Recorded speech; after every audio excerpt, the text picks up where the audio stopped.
Have you ever heard of a cobbler, a fruit cobbler? It's a dessert, a pudding as we call it in our house. And I'm making one to have with our dinner tonight.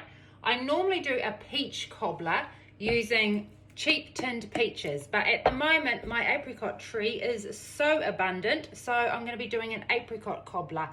I'll show you how I do mine. Now I'm going to make a promise to you, a declaration.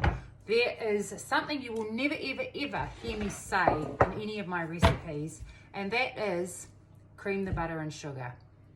I don't cream butter and sugar ever. This recipe doesn't call for it, but if I ever have a recipe and it says it needs butter and sugar creamed, next I'm on to the next one. I don't do that. This is a really easy one where you just use melted butter. So 100 grams of butter cubed, and you're going to chuck it into a small baking dish. I always use glass baking dishes, and if you thought my other larger one that I do my pies in was well loved, well, surprise! This one is exceptionally loved.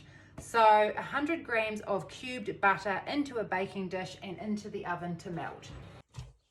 Now in a mixing bowl, while the butter is melting, you mix 1 cup of flour, 1 cup of white sugar, and 1 cup of milk, 1 teaspoon of baking powder.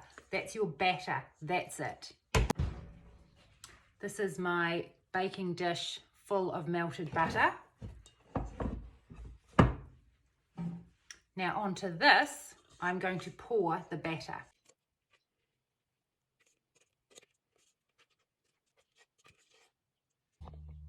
Now I like to leave it sort of like this. I like to have plenty of butter around the edges so I don't spread the batter out.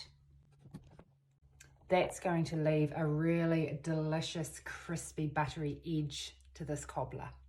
Here are my apricots I prepared earlier. I picked them off the tree this morning. If you watch at the end, I'll show a little video of me how I harvest my apricots. Not very glamorous. So either apricots or, like I said, tinned peaches would be my normal go-to. So I'm just going to spoon these with the juice over top.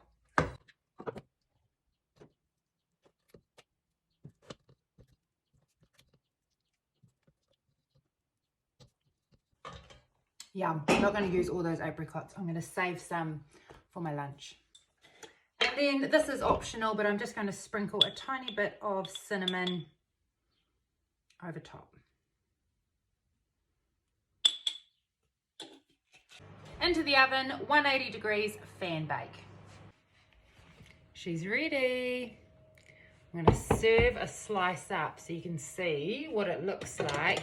I also worked out what this costs to make, and basing it on using a can of peaches costs $5 for this dessert. So it's a very cost-effective dessert.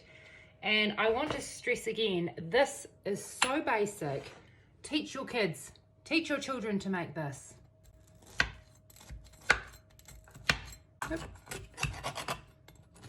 Oh, those edges feel so crispy.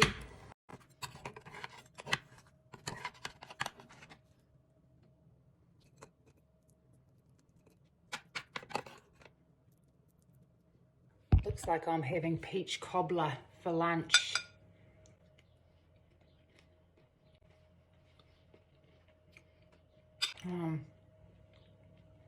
The butter that I left around the edges has made it so crispy and crunchy. It's really good, guys. Now, aesthetically, I give it a 2, but if you were using tinned peaches, you could actually arrange the peaches nicely on top after you've put the batter down, and that would look really beautiful. But my apricots off my tree have just cooked down to nothing, but damn, that is delicious.